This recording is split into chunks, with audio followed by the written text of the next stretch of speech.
এখন সামনে ঈদে হইচইতে মুক্তি পেতে যাচ্ছে অমিতাভ রেজা চৌধুরীর বোহেমিয়ান ঘোড়া। খুবই সম্প্রতি সেটার ট্রেলার রিলিজ হয়েছে এবং আমরা পুরো টিম ভীষণ ভালো প্রতিক্রিয়া পেয়েছি সামাজিক যোগাযোগ মাধ্যমে বা দর্শকদের কাছ থেকে। বোহেমিয়ান ঘোড়ায় ভীষণ গুরুত্ব মানে প্রধান চরিত্রে আছেন মোশাররফ করিম, তার সাথে আরো অনেক অভিনয় শিল্পীরা আছেন। প্রত্যেকেই যার যার ক্ষেত্রে খুবই কি বলবো গুণী প্রতিষ্ঠিত। আছেন ৮ জন নারী অভিনয় শিল্পী, আমি তাদের মধ্যে একজন। এবং আশা করি কাজটা আপনাদের ভালো লাগবে, কারণ অমিতাভ রেজা চৌধুরী আমার ভীষণ পছন্দের পরিচালক।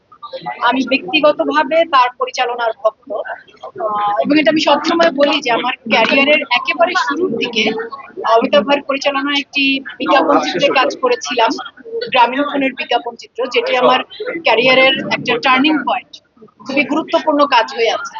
তো পরিচালক হিসেবে অমিতাভ রেজার প্রতি এবং তার টিমের প্রতি আমার সবসময়ের কৃতজ্ঞতা, আবারও ধন্যবাদ এবং কৃতজ্ঞতা যে তারা বোহেমিয়ান ঘোড়ার আম্বিয়া চরিত্রে আমাকে চিন্তা করেছেন। গল্প নির্বাচন করার প্রক্রিয়াটা খুব সহজ। ধরেন আমার কাছে যদি কথার কথা আমি বলছি যে 10টা কাজের প্রস্তাব এলো, তার মধ্যে থেকে আমার মনে হলো যে এই এই গল্পটা আমার ভালো লেগেছে, এই চরিত্রটা আমার ভালো লেগেছে, আমি সেটার সাথে যুক্ত হই। প্রক্রিয়াটা এটাই। আর এই যে আপনি যেটা বললেন যে ধারাবাহিকতা, সেই মানে কাজের ধারাবাহিকতা, যেমন আমি যদি ওটিটির কথাই বলি, আমার হইচইতে মুক্তিপ্রাপ্ত প্রথম ওয়েব ফিল্ম ছিল আশফাক নিপুণের কষ্টনীর। সেটার জন্য আমি ভীষণ ভালো দর্শক রেসপন্স, পুরস্কার, সম্মান, ভালোবাসা খুব পেয়েছি।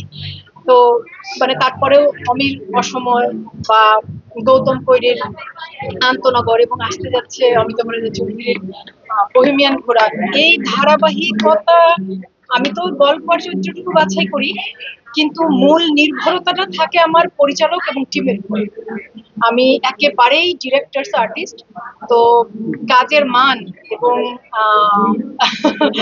কাজ ভালো হবার পেছনে কারণ হচ্ছে ওটা যে আমি হয়তো ভালো ডিরেক্টর নির্বাচন করি। বোহেমিয়ান ঘোড়ার ক্ষেত্রে আমি একেবারে চোখ বন্ধ করে অন্ধের মতো ভরসা করেছি অমিতাভ রেজার উপর। আর আমি এখানে বেস্ট বলবো যে এত অসাধারণ একজন সহশিল্পী পেয়েছি মোশাররফ করিম, তার কথা আপনারা সবাই জানেন, নতুন করে বলার কিছু নাই। দুর্দান্ত একজন অভিনেতা, ভীষণ সহযোগিতা পরায়ণ একজন সহশিল্পী। পুরো টিম, সিনেমাটোগ্রাফার ছিলেন খসরু ভাই, পুরো টিম এবং চিত্রনাট্য। আপনারা বারবার যেটা বলছেন যে সংলাপ, একটি সংলাপ মানে ট্রেলারের 2 মিনিট থেকে একটি ছোট্ট দৃশ্য বা শট এভাবে ভাইরাল হয়েছে, এর কৃতিত্ব কোনোভাবেই আমার না, আমার এখানে কোনো ভূমিকাই নেই। এখানে ভূমিকা পরিচালকের এবং ভূমিকা চিত্রনাট্যকারের, যারা স্ক্রিপ্ট করেছে ওরা, ওদের। তো আমি সংলাপ না পেলে তো আমি বলতে পারবো না, আমি বলেছি মাত্র। আমি আসলে মেসেজ দেওয়াতে না একদম বিশ্বাসী না, আমি শুধু অনুরোধ করতে পারি বিনীতভাবে যে আমরা সবাই একটু মানবিক আচরণ করি, মানুষের মতো আচরণ করি। আমরা সহিংসতা, আক্রমণ, হিংসা, বিদ্বেষ, এগুলো মানুষের বৈশিষ্ট্য, মানুষের মধ্যে থাকে, আমাদের সবার মধ্যেই আছে। কিন্তু এগুলো একটু নিয়ন্ত্রণ করে আমরা নারী শিশু শুধু নয়, সকলের সাথে এবং সকল প্রাণীর সাথে আমরা একটু মানবিক, প্রাণবিক, সহিষ্ণু আচরণ যদি করার চেষ্টা, চর্চা করতে পারি, এছাড়া কিছু বলার নেই।